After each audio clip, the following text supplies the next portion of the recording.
আসসালামু আলাইকুম, সবাইকে ঈদ মোবারক। আমি যেহেতু একজন কবি এবং রন্ধনশিল্পী তো বটেই, তো কবিতার মধ্যে আসলে রান্নার বিষয়টা ফুটে উঠেছে আমার ঈদের কবিতার মধ্যেও। তো আমি আপনাদের কাছে শোনাচ্ছি। আমার কবিতার নাম ঈদ।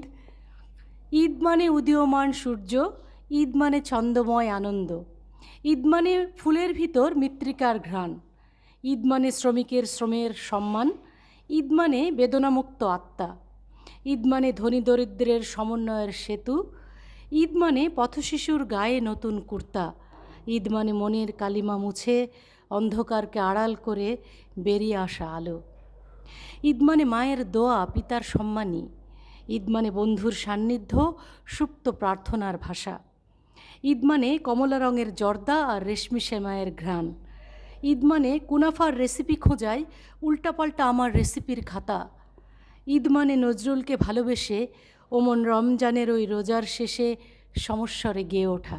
ধন্যবাদ সবাইকে। চমৎকার।